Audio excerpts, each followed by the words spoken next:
Hello বন্ধুরা, আপনারা সবাই কেমন আছেন? আশা করি খুব ভালো আছেন। আমার গত পর্বের ভিডিওটা আশা করি সবাই দেখছেন। কেমন লাগলো একটু লাইক কমেন্ট করে জানাবেন। ভালো লাগলো কমেন্ট করবেন, খারাপ লাগলো কমেন্ট করে জানাবেন। তো আজকে ঘুম থেকে উঠে দেখি কোম্পানির সামনে প্রচুর বরফ, সারা রাত বরফ পড়েছে। তো চিন্তা করলাম আজকে আপনাদেরকে দেখাই, বের হই। বেরোতে ইচ্ছে করছে না, খুব ঠান্ডা প্রচুর বাইরে। খাওয়া দাওয়া করে বের হলাম, আপনাদেরকে দেখাবো বরফ পড়লে কুরিয়ার কী অবস্থা হয়।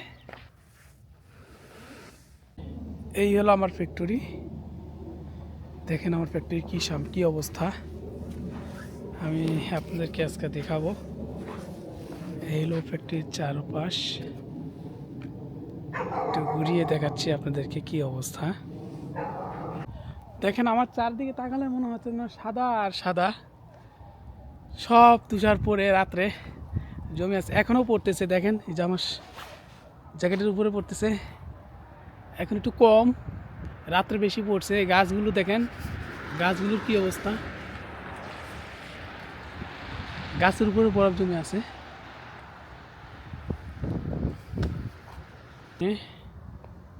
দেখেন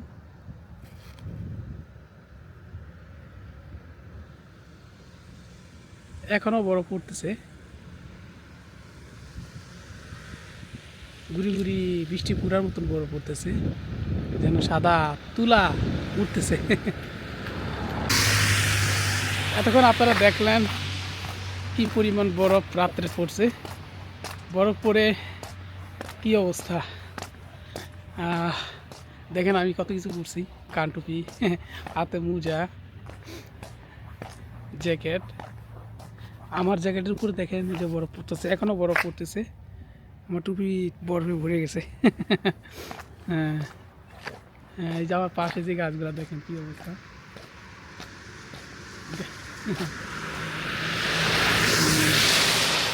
এই হলো অবস্থা।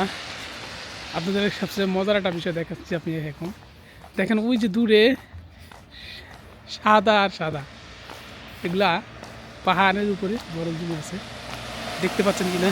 হ্যাঁ, ওই যে সাদা দেখা যাচ্ছে পাহাড়ের উপরে, এগুলো বরফ পড়ে এই অবস্থা।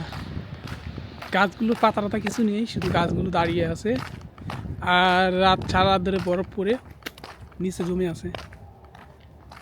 দেখেন চারদিকে তাকালে যেন সাদা। এই হলো অবস্থা। দেখেন যেখানে মানুষের হাঁটা চলাচল নাই সেখানে বরফ জমে সাদা হয়ে আছে, আর এখানে এই রোড গাড়ি চলাচল করে, এই জন্য এই জমতে পারে না, যখনই পরে এগুলো গলে যায়। একবার না পানি দেওয়া আছে, জমতে পারে না, গলে যায়। এই হলো অবস্থা। দেখেন এই একটা ফ্যাক্টরি, প্রতিটা ফ্যাক্টরির সামনে বরফ জমে আছে, এখনও বন্ধ। তো এখন কোরিয়ায় সরকারি ছুটি চলতেছে 1 সপ্তাহ, যার কারণে কাজ কাম সব বন্ধ।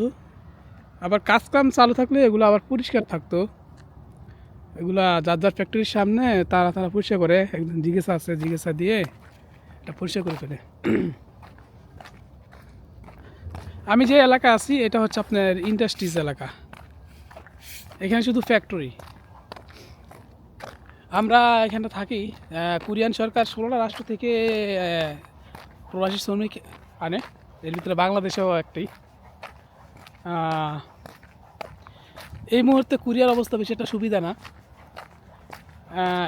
রাশিয়া ইউক্রেন যুদ্ধের পর থেকে, করোনার পর থেকে মোটামুটি কিছু উন্নত হয়েছিল।